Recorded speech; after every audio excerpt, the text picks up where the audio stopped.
picked me up from this ocean of death and placed me as one of the atoms at your lotus feet. O my Lord, quicken my eyes with their great with tears of love, for constantly with my hand in your holy name. Bring me my voice to up, and render the hairs of my body stand on the protestation of your name. O Govinda, feeling your separation, I am considering the moment to be like 12 years or more. Tears are pouring from my eyes like floods of rain. And I am feeling all vacant in the world in your absence. I know no one but Krishna is my Lord, and he shall remain so easily handled to me roughly by his embrace, or makes me broken-hearted by not being present before me. Is completely free to do anything and everything, for he is always my worshipful Lord and my unconditional.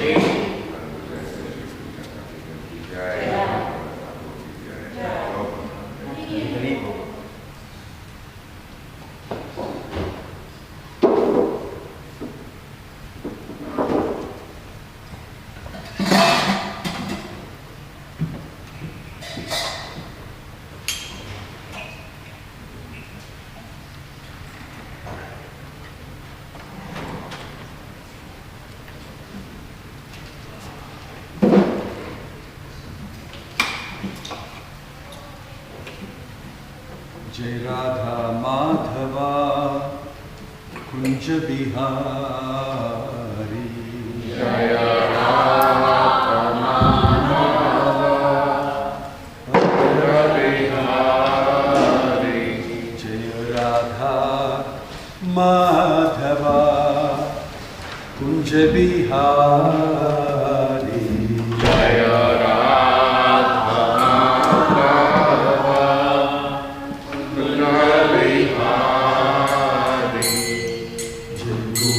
Jana Vallabha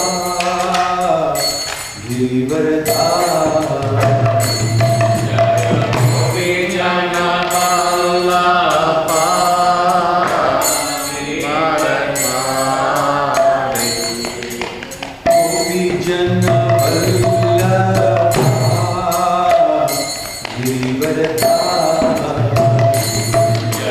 Gopi Jana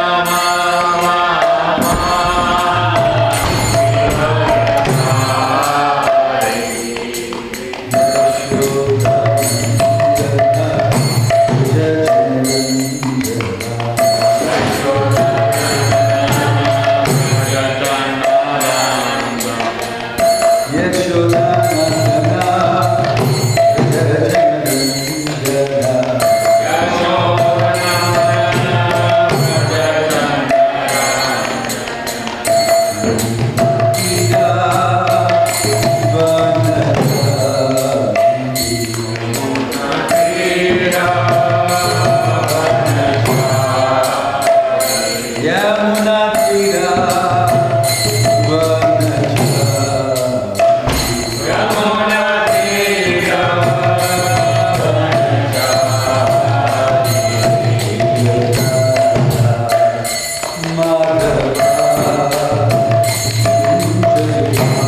Givardhari.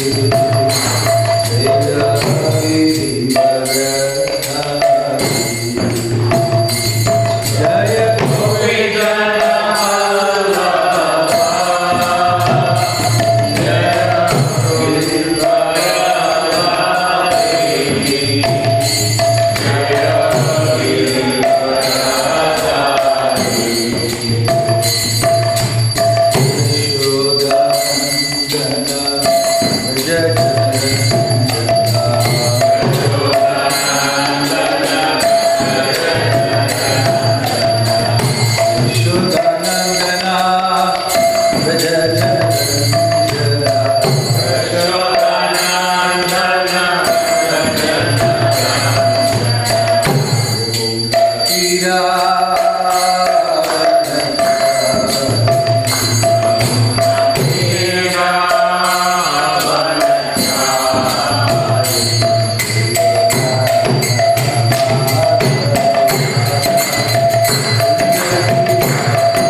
Ashtottara Sadasri Srimad His Divine Grace Avaicharanaravinda Bhakti Vedanta Swami Srila Prabhupada ki, ISKCON founder Acharya Srila Prabhupada ki, Ananta Koti Vaishnava Vrinda ki, Prem se kaho Sri Krishna Chaitanya Prabhu Nityananda Shri Advaita Gadadhar Srivasadi Gaura Bhakta Vrinda ki, Namacharya Srila Haridas Thakur ki, Srila Prabhupada ki, Prabhupada Vinoda ki, Samaveta Bhakta Vrinda ki, Nitai Gaur Premanande.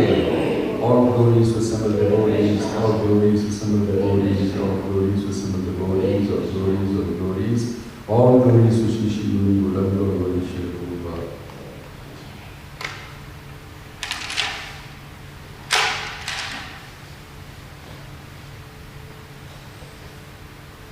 Om Namo Bhagavate Vasudevaya. Om Namo Bhagavate Vasudevaya. Om Namo Bhagavate Vasudevaya.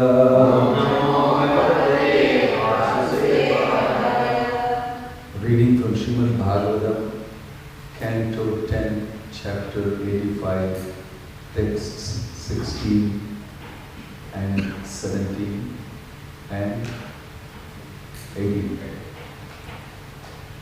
Yadrichayadam prapya sukalpaniha durlabham swarte pramattasya vayo gatam tvam mayayeshvara. I will just we'll chant the 18th shloka alone, where there is purport. By good fortune, translation, by good fortune a soul may obtain a healthy human life, an opportunity rarely achieved. But if he is nonetheless deluded about what is best for him, O Lord, the illusory Maya will cause him to waste his entire life. Text 17. Asavaham mamayvaite dehacha asyan vayadishu Snehapashe nibadnati bhavan sarvam idam jagat. Translation, you keep this whole world bound up by the ropes of perfection. And thus when people consider their material bodies, they think this is me. And when they consider their progeny and other relations, they think they are mine. Text 18. Yuvam nanah sutav sakshat Pradhana Purusheshvarav Bhubharakshatrakshapana Avadirnau Tathatha. Please repeat. Yuvam nanah sutav sakshat Pradhana Purusheshvarav Bhubharakshatrakshapana Avatirnau Tathatha. Yuvam nasah sudau sakshat Pradhana Purusheshvarav Bhubharakshatrakshapana Avatirnau Tathatha. Yuvam nanah sudau sakshat Pradhana Purusheshvarav Bhubharakshatrakshapana Avatirnau Tathatha.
Translation and purport by His Divine Grace, Bhakti Swami, God's disciples.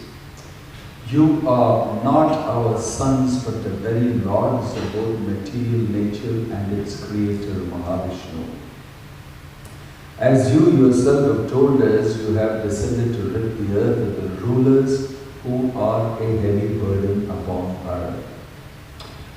Purport according to Srila Vishwanatha Chakravarti, in this verse, Vasudeva offers himself and his wife as excellent examples of those who are materially deluded. Although at the time of his birth in Kamsa's prison, Lord Krishna told Vasudeva and Devaki that his mission was to rid the earth of unwanted Kshatriyas. Still, his two parents could not avoid thinking of him as their helpless son, who needed protection from King Kamsa. In reality, of course, both Vasudeva and Devaki were participating in the divine pastime of the Lord's birth under the perfect direction of his internal energy. Only out of transcendental humility does Vasudeva criticize himself in this way. Om Tat Sat. Om Jnana Tindaridasya Jnananjana Shalakaya Chakshurunmilitam Yena Tasmai Shri Gurave Namaha. Nama Om Vishnu Padaya Krishna Prishtaya Bhutale Srimate Bhakti Vedanta Swami Vinamani. Namaste Saraswate Deve Gauravani Pracharini Nirvisesha Shunyavadi Paschatya Vishatari.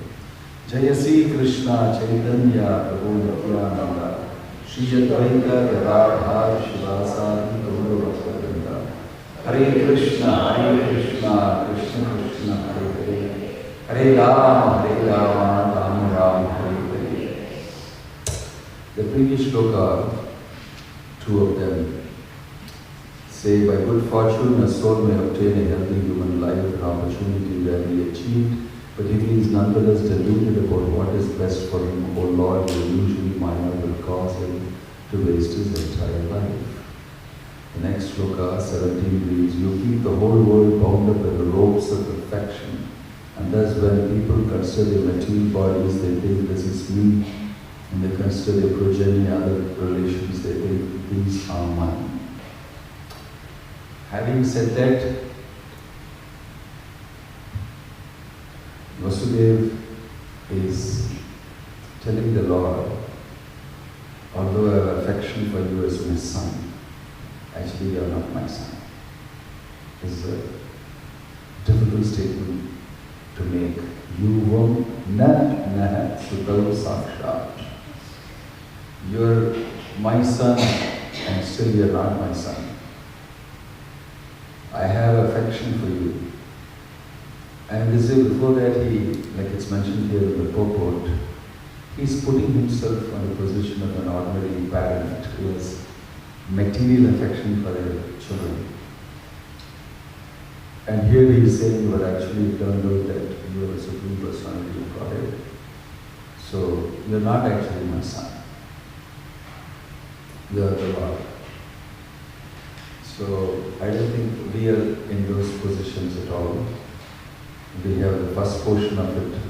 We are full of love and affection, and we are bound up, we are wrapped up by material affection towards our kith and kin, and it is very natural.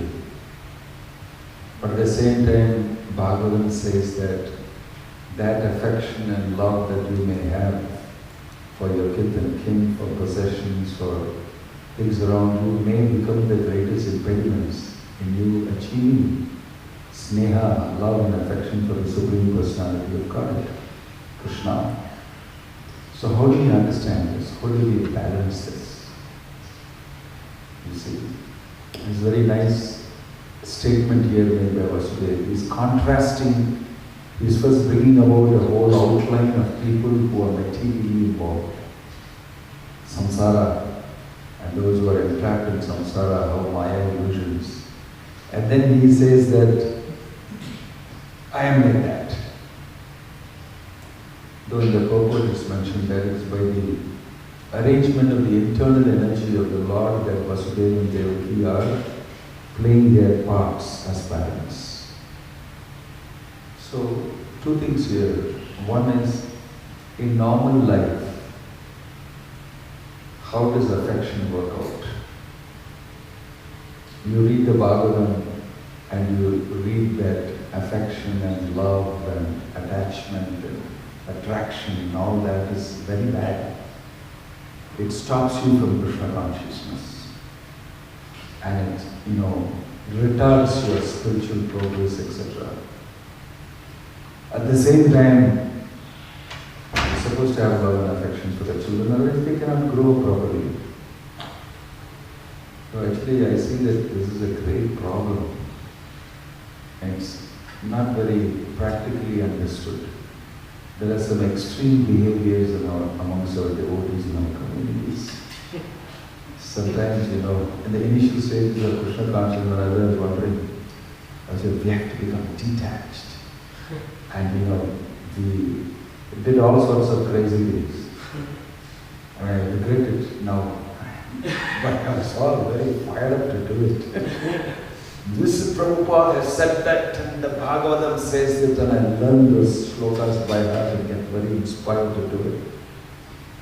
Cut your affection. Then found yourself slowly became, you become like a mechanical, spiritualist, so-called. You're executing spirituality, and you don't have any feeling, emotion. Slowly you cut yourself, you become a dry, cold personality. And I was wondering what is happening in there. And one fine day, my mom was very instrumental in me becoming a full-time woman. I'm from a large family. In my Purva Ashrama, I have 5 sisters and 2 brothers. I used to call them Pancha Pandavas. Now they're all chanting Hare Krishna and all that, meeting together, eating Bhagavad.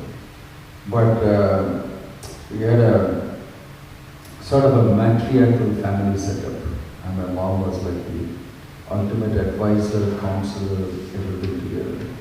And she was a deadly multitasker also, very capable. So we were good friends, me and my mom. We were talking all sorts of things, Bhagavatam, this, that. And she became a devotee and got initiated together. She was a very devout Shakta worshipper. But you see, we were talking one fine day, I resigned my job. I had a very lucrative, nice job. Design engineer projects in a multinational company. I was supposed to work for 2 years and then go join my brother in the United States and do my MS and start a consultancy together. We had great plans. There were 3 of our engineers, all the 3 sons engineers. Doing good in the school, in the college. My brother was a Hatfield gold medalist and he holds some 13 patents in America. Everybody was doing good academically. So we were supposed to start consultancy, but I am the guy who spoiled the whole project. Because my brother was saying, come quickly, and why don't we do it? I said, let's hold on for some more time. My father said, why don't we work for 2 years before you go and do your MS? So I did that. And in the meantime, I read Prabhupada's books. And I thought that I'm never going to go abroad, boy. This is it, I found it. I just worked for about some 4 years locally, and then the 5th year I said, this is it. I came home, I resigned the job without asking anybody because I was fired up reading Bhagavad. I resigned the job and I came home and I wanted to tell my mom that I resigned the job. We were like good friends and discussing Chaitanya Charitamrita.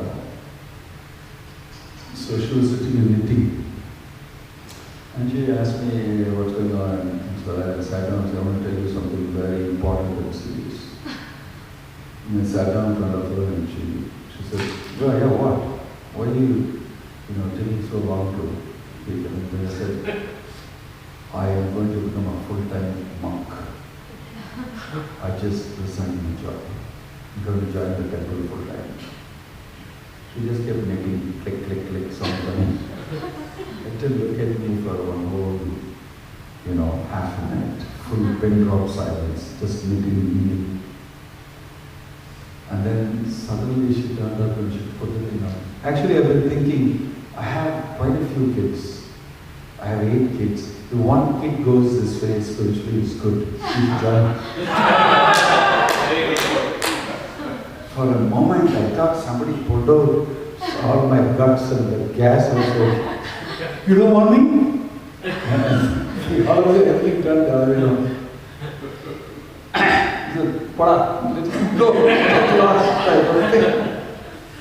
So I was wondering, what? Am I really important? I was, but then actually she was encouraging, it's okay, you should do it. But actually she did a very smart thing. Later, like, our Atma Guru, he told me, no, your mom is very smart.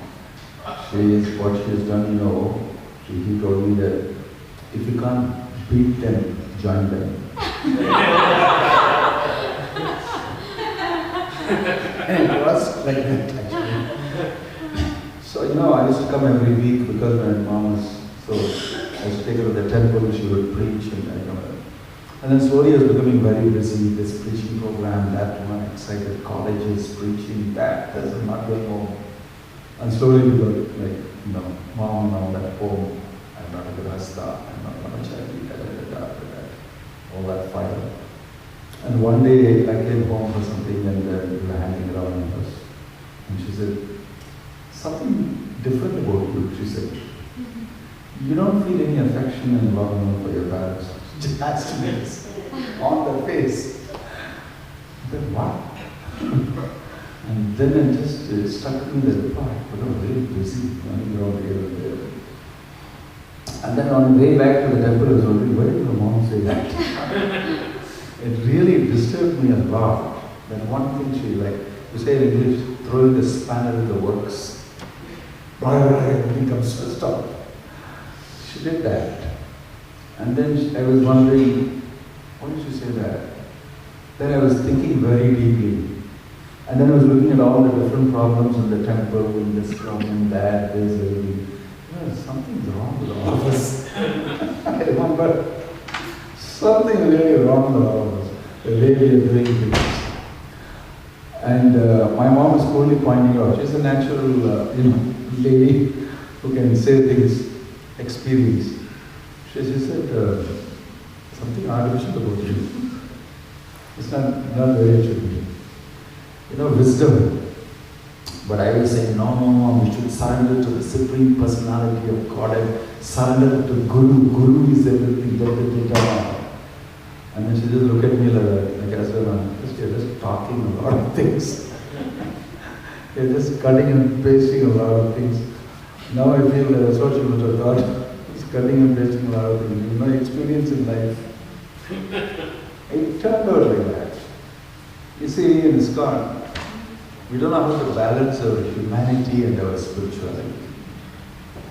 We think that we have to be less humane in order to be more spiritual. We somehow lose our relationships because we apply the Bhagavatam squarely, flatly. That's why Prabhupada said Varnashram culture is required. He said Varnashram is required. The nice, healthy fusion of both humanity, affection, societal existence and everything together, along with your spiritual advancement, which means detachment, which means renunciation, which means love of God, which means discipline, all that together. How it fuses together, how it should be run together is a challenge. Both within ourselves as individuals and within a setting of a society where we have relationships with others. I think ISKCON has to learn a lot in that direction. We are passing through infancy in that. We make a lot of mistakes and there are lots of people who ruin themselves with this, but don't like to come back to the society, leave me alone, I just want to do my job, my family, my relation, my parents and mother, everything from me, affection and love. Because in ISKCON, it is a very impersonal, it is a very achievement-oriented and whatnot. So we get the opportunity to do that inside a community. Sit and talk and discuss these things. And learn how to apply Krishna consciousness practically. And that Prabhupada is mentioned a lot in the Bhagavad. And you will see that applied by Lord Chaitanya and Chaitanya Charitamrita, you will see that. How these two things fuse very well. Although he is a sannyasi, how he conducts himself. It was very amazing for me to know that Chaitanya Mahaprabhu, strict sannyasi, right? He, that Bhagavan Acharya and, he's sending Chota Haridas to, get from Madhavi Devi some rice And while eating, Lord Chaitanya will make out from eating. He'll make out that very nice rice, where did you get from? You know, and he will say, we got it from Madhavi Devi, she gave. Who went to bring it? He'll ask this question. You know, just getting to the bottom of it. Chota Haridas went and all that.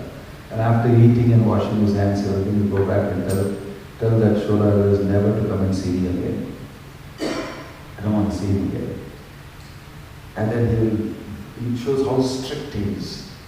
That he has gone to Madhavi Devi, who's a very elderly woman, and asked, and he has, you know, as a sannyasi, he shouldn't have done that. As a renounced person, he shouldn't have done that. He made out something.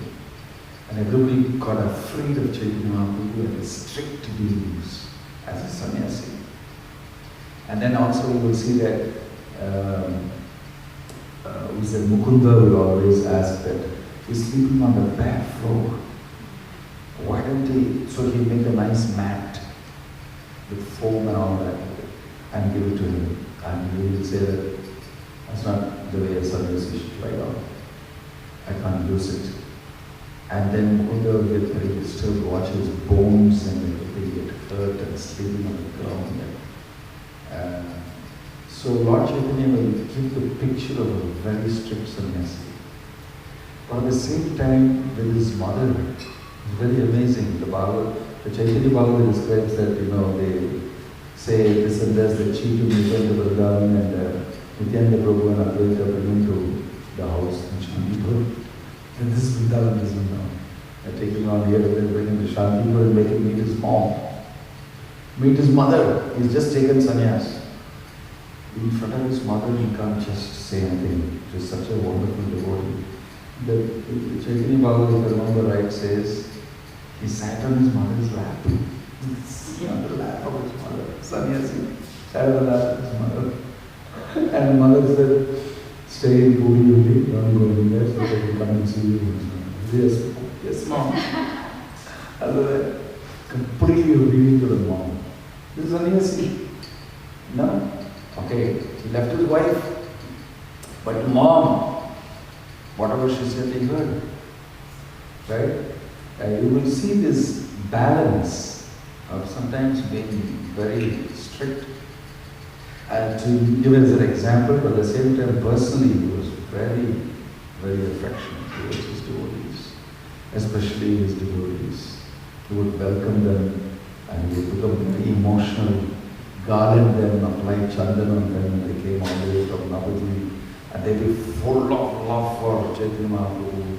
They bring all sorts of things, gifts from Navadvip all the way, filled with affection and love. See the story of Jagadananda Pandit bringing the sandalwood oil, and he worked on it for months and months together and extracted oil, brought it in a big pot, carrying it all the way from Navadvip to Puri. And then, you know, when he's offering it to Govinda and says, tell him to apply it. And Lord Chaitanya, there's such an emotional, challenge there. Govinda doesn't want to, he was thinking, how can I go to him and tell, how can I go and tell Chaitanya Mahaprabhu, apply this sandalwood oil? Jagadananda has given this to you. How is it possible for me? He'll just scold me like nothing. I'm a sannyasi, how dare you come and give me. Already I've seen him doing that to Buddha. So, but Jagadananda is another character. You want something done, you have to do it. Whoever it may be. He has such strict, love for Chaitanya Mahaprabhu that he kept asking Govinda, what happened to that? Did he apply it? But he has not yet given it to him. Just stuck between, such an emotional tangle, very nicely described. Then he's thinking, I'm not going to do this, I'm just stuck in between. I have enough other things to do already. But he's coming, did he give it, did he apply it? He's coming and asking. So he went to him and said, see, I don't know, Jagadananda wants you to apply this oil. He's bought a whole jar of it. I have got nothing to do with it. So Lord Chaitanya gave him one tough look. And he said, yes, wonderful. You people want me to apply oil? this perfume on me. And when I walk on the road and the street, people will say, this sannyasi is smelling very good. Maybe he's sleeping with somebody. They're going to say that, and you're going to like it. Is it? This is what you want me to do? No, I didn't say so. Then he just left, angry. Then in between again, Jagadanda comes and asks Govinda, yeah, no, can't say it because he blew up also. He's stuck in between these two personalities, there's one thing he wanted to do. And then he told again to Lord Chaitanya, please give a reply to what I should tell Jagadanda. You see, I don't want to be in between this, he's very angry, you know that. So Lord Chaitanya, how to deal with it? He told tell him, take this oil and offer it to Lord Jagannath and use it for burning lamps.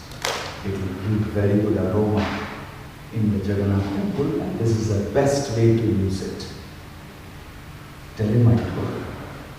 He said, I don't think he's going to like it, but he didn't tell it. You know, in his head, and he went and said, I don't know. Then he asked him, I said, see, Lord Chaitanya said, this, he told you for lamp and offer it to this thing. So his face became so stern, he told him an expression, Jagadanda pushed Govinda aside and just went inside.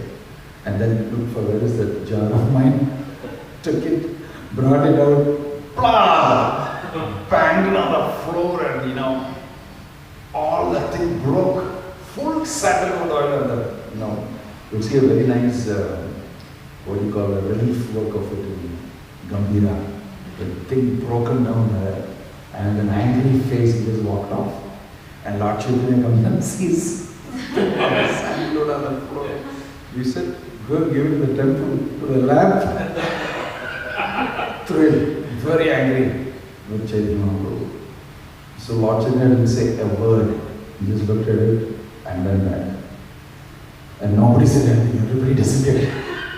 And Jagadanda went and locked himself inside the room. That's it. For 3 days he never came out. Nobody knows, not a breathing. He at least come out to drink water, he didn't come. For 3 days. And so they went and told Lord Chaitanya, Jagadanda has not come out for 3 days. Will you please do something about it? And Lord Chaitanya will go and knock the door before he's going to take bath in the sea. He knocked the door and said, Jagadanda, I want you to cook for me today lunch. I'm going to take my bath. When I come back, I want the lunch ready. He just said that and left. As soon as he left, the door opened. Jagadanda was out there. He immediately came out and said, get that sabji, get this, get this. He was really busy. And he cooked. He was a great cook. So he cooked very fast. He cooked super good. And he did all sorts of things. And when Chaitanya Mahaprabhu came from bath and everything, he had made so many things, he said, wow. And he started slowly poking Jagadanda. They have a relationship between themselves. So he slowly told Jagadanda, wow, you're a really good cook. Because he's come out after 3 days, right? So he just, this is very tasty, now slowly eat more. And every time he said it's tasty, he would say eat more. So he ate more. He kept serving.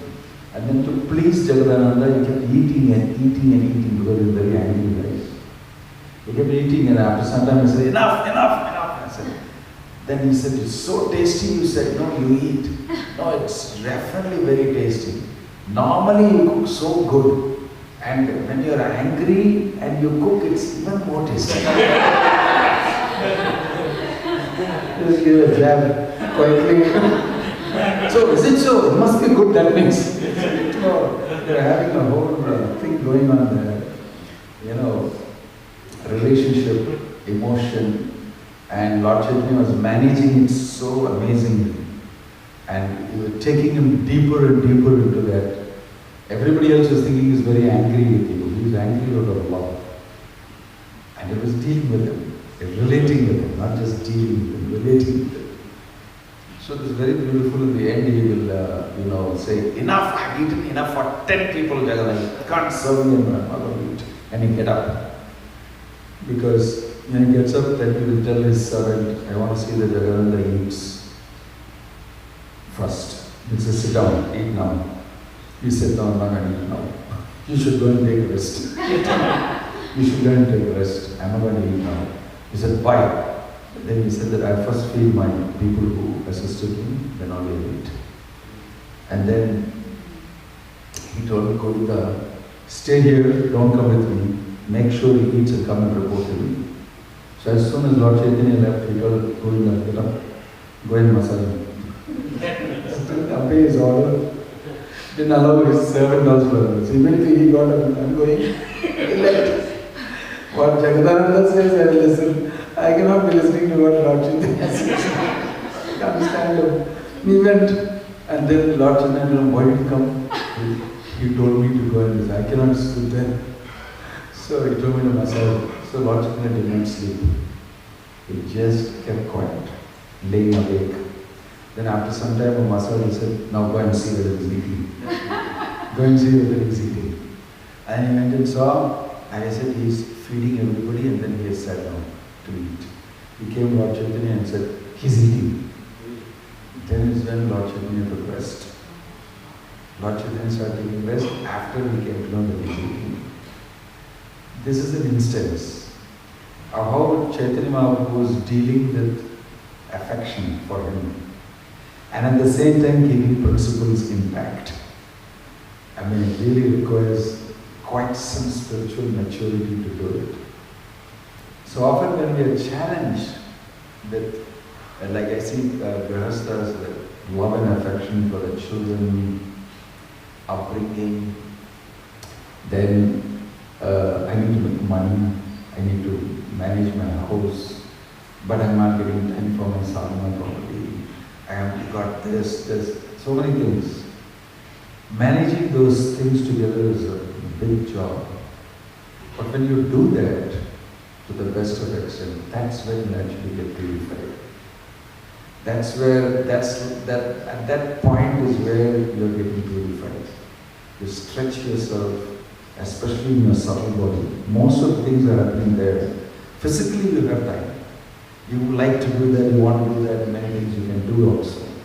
But adjusting these things, our humanity and our spirituality, balancing that is always a great challenge. See, the material world, you see people are very affectionate, spend a lot of time on affection. But the thing about affection is nice, subtle sense gratification. Most of the time the parents are doting on their kids because they are enjoying it subtly. Affection is a gratification, very deep, subtle gratification. Emotion and affection, investing the emotion and investing the affection, getting the reciprocation and all that is a real moving factor inside. It's an impetus for doing things in this world. Right? To have somebody whom I can repose my affection and love in, and I have somebody who will look forward to my affection and love, and they are giving affection and love, that becomes the impetus for me to go work hard, earn money, bring it to them and see there. There's a whole workout there, especially in a grihastha life. And without that, there is no grihastha life. I mean, sometimes people become, get married to become like a brahmachari in the temple or sannyasi. Why do you get married at all here? Or you just make it miserable for it. Someone read it, I have a sister calling it, she said it's called the PDS. I said, what? Pure Devotee Syndrome. PDS, she's on the PDS. I cannot go on this, I got to go for Mangalarti. I can't do that, I can't do that. The husband is hanging on. What do you mean? Like that. So, this is what my Guru Maharaj told me to do. So, I want to do that. I want to go for seva. I cannot do this. And husband is hanging around with the kids and dropping them. The other way around. Whatever happened, I took up Krishna consciousness much more difficult and very challenging. So there's a great dynamic inside. That's why Prabhupada said, out of experience and wisdom, he said, we must introduce Varnashram to balance. Because most of them will find it very difficult to do these things together. So we should, I think, learn how to. It's not just easily taught, because there's different situations and circumstances in everybody's life. Every grahastha is uniquely different. Children are different. The situations are different. And I think we have to teach not only grahasthas, even the sannyasis, the brahmacharis, everybody, how to be comfortably situated in your ashram with this balance and with this focus on Krishna consciousness. Comfortably Krishna conscious. When I see Prabhupada, I see like I was sitting yesterday, he's comfortably Krishna conscious. He's working very hard, but he's very comfortable inside. There's no problem and adjusting things or anything. He's coolly, nicely settled. This is it. And he's working hard on it. When it becomes settled, it becomes easier for us to do what we are supposed to do in terms of devotional service. So there are great examples of these things in the Chaitanya Charitamrita and how Chaitanya Mahaprabhu deals with it. Affection, managing that at the same time. Sometimes we are stuck in an organization. There's an organizational dynamic. There is management to be done. There is organization stuff to be done. And at the same time, we need to relate to people. I don't know whether I just gave a seminar on this. There's a Professor O'Connell, what is Joseph Connell? He has become famous now because of his dialogue with Prabhupada. Can women be gurus? And Prabhupada told, yes, Janama Mata was guru. That professor, he was very close to Prabhupada. He was researching a lot on the movement and he knew many devotees very well. And lots of people. I read his writing on Prabhupada's movement. In one place he is writing that Bhakti Swami Prabhupada was a very genius of an organizer. And he is very sensitive to social situations and how he has set his society. You guys are not able to see it, but I can see it. But he is a sociologist, psychologist, and everything. He was able to see it. An amazing thing he mentioned there is that he has made two types of institutions. He called one the hard institution, the other one the soft institution. He made a good analysis. I liked it. Even today I use it. Hard institution, he said, is registered with society, and you can see him giving instructions how to handle the finance, the temple president, the secretary, the treasurer, the vice president, the GBC on top. You got a whole structure, and the way he administered things, discipline, would do this, do that, everything. He had a whole hard structure.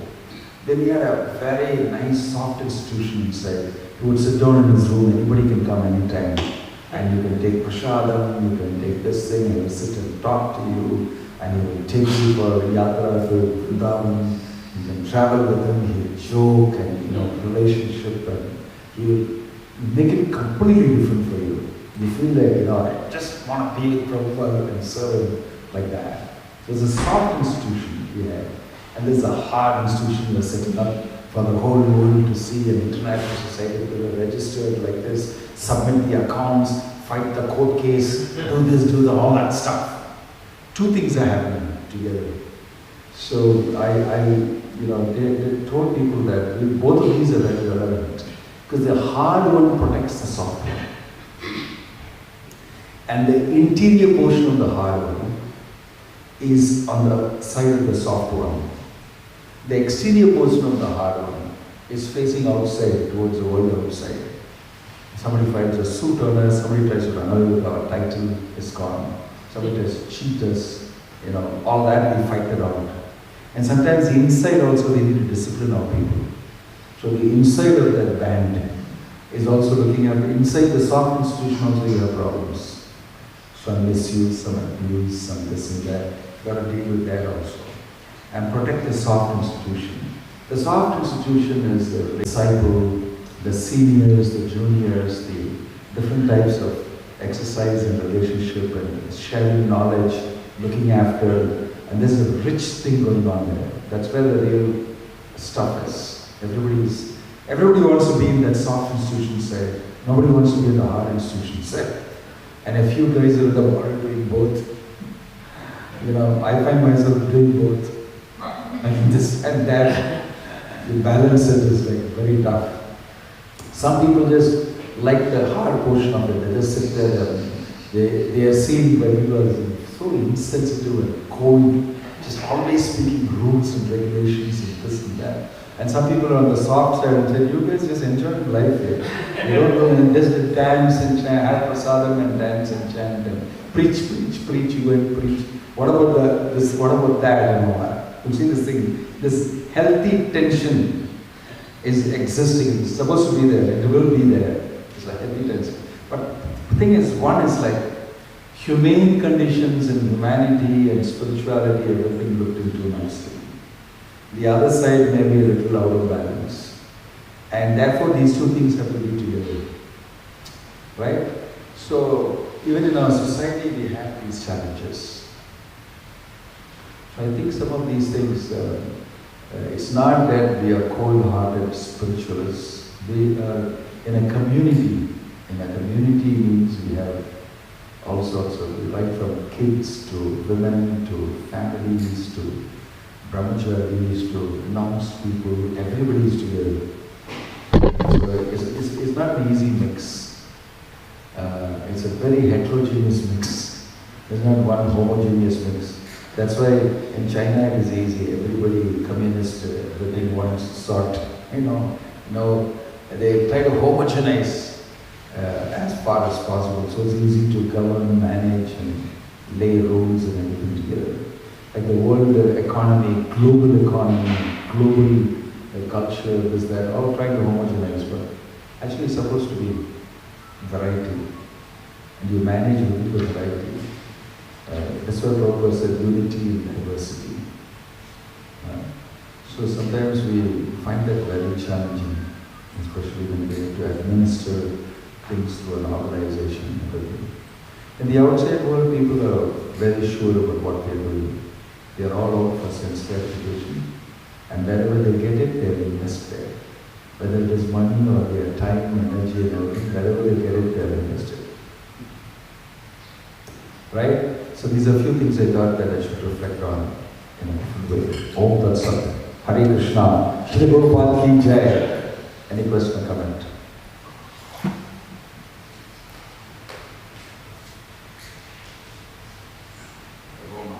Yeah. Go ahead. I was going to ask, even though there's difficulties, like Chaitanya Mahaprabhu and Jagannath, but they seem to, Mahaprabhu seem to, or Jagannath they seem to forgive Mahaprabhu. But in ISKCON today, the art of forgiveness is very difficult. People don't seem to forgive easily at all. Some of them hold on to it for 10 years, 20 years. So then it can't function. I mean, how do you practice Krishna consciousness when you don't? That's what I meant by saying maturity. It's not an easy thing to forgive if you are not spiritually mature.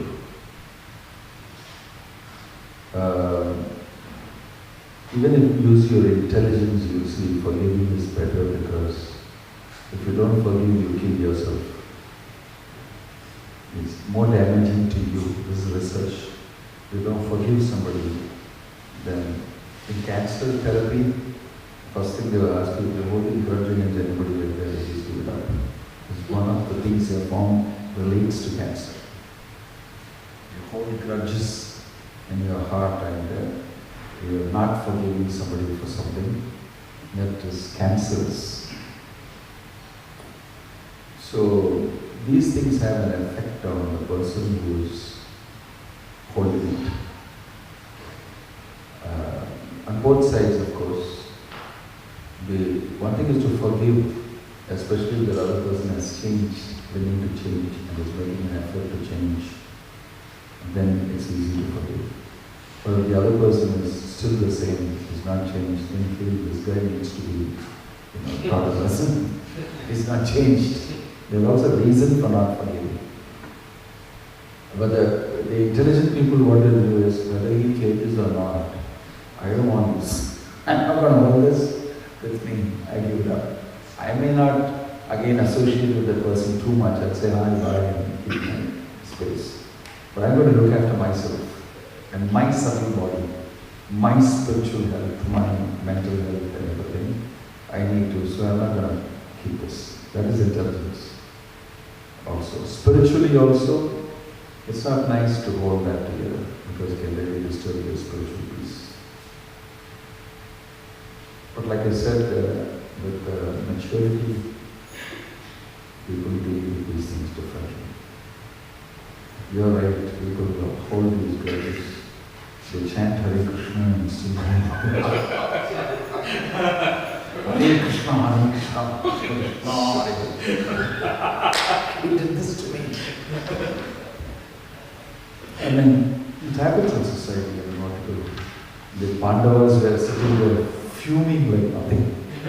And their wife is being disrobed and they can't do anything and Yudhishthira is stopping them. You see that's the thing that happened, when they were out in the forest and, Duryodhana wants to show off to them. You guys are bark and performing all sorts of austerities on a big lake opposite. He put a whole camp and was dancing, enjoying everything. Then he came to swim in the lake and all that, and then Gandharvas came and there was a fight and the Gandharvas overcame Duryodhana and all in a fight. So Yudhishthira was doing the yajna here and this Bhima and Arjuna were watching it very good, he deserves it. And they were from there commenting, look at him, look at that, because he's finished. He's completely, insulted like nothing. The Gandharvas took over. And then the Gandharvas, they brought him. But in the meantime, Yudhishthira told Bhima and Arjuna, you got to go and help him. And he said, why? Then he said, he's a Kaurava. And these guys are Gandharvas. You should go and fight for Duryodhana. Then Bhima said, this guy is old. He's a madman. What is wrong with him? First of all, he just bargained his wife and now he's telling us this. And both of them got furious. Both of them are commenting. Too much this guy is. Asking us to go and help they said, what are you guys? Coming off or what? And then they got up because they have to obey what he says, my gosh, I've never done things like this. They got up to, he said, go, immediately go. You should help him on. This is dharma, this is property, this thing. He's your cousin. And you should not allow another person to do this. What we are having a difference is inside, we have a difference. This is an attack from outside. So you got to go and, they very reluctantly got up. But then the Gandharvas bought him. And they said, wow, we didn't have to come. The Gandharvas came and said, we came for you, to support you. This very rascal is going to do this. He got it. But Yudhishthira said this. At that time, their affection was one thing and obeying the elder brother is another thing. And obeying the king is another thing. Plus, they don't like it at all is another thing. It's a complex thing. They're ready to execute it. This is dharma. I'm executing my dharma. I may like or not like. Quite often the mother is thinking, my child is taking away all my time. I can't do it, but I got to do it. Mama, I just, passed poo in your this thing, cleaned up this thing. So life is like that. So sometimes when we execute it as per dharma, it's purification. Getting purified and remaining Krishna conscious while executing the duties. It is useful.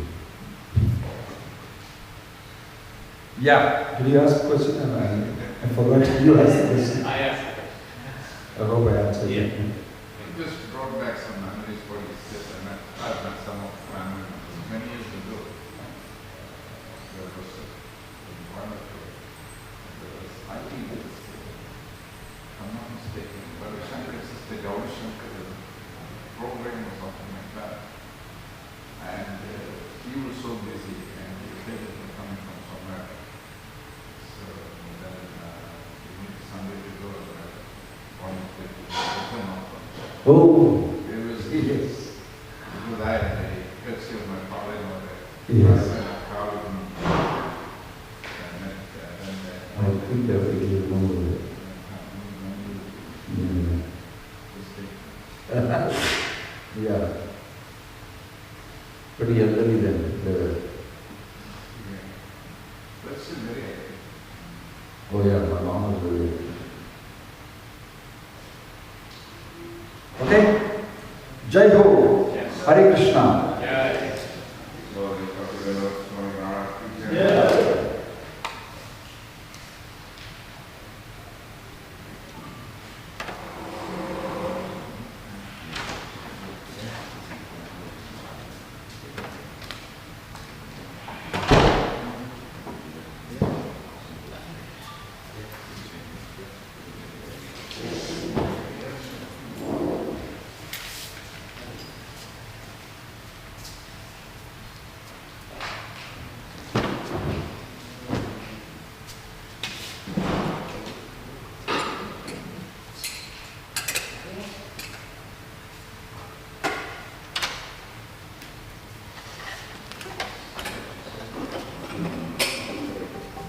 How does this work?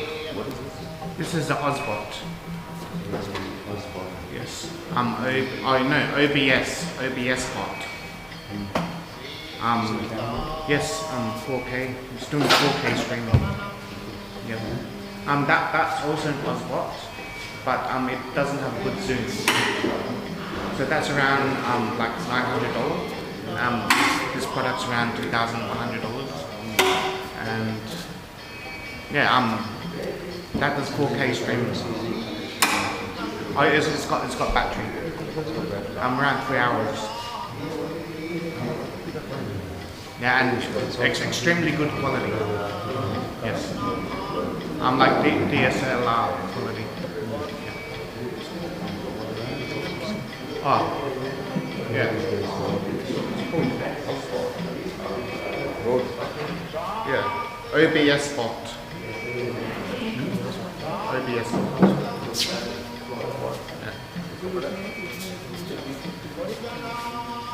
Yeah. Ozbot. No, it's made in China, Hong Kong.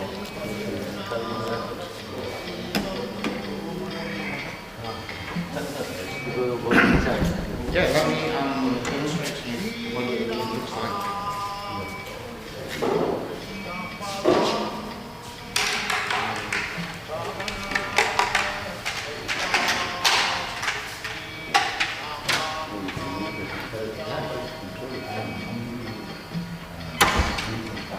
Yes. So one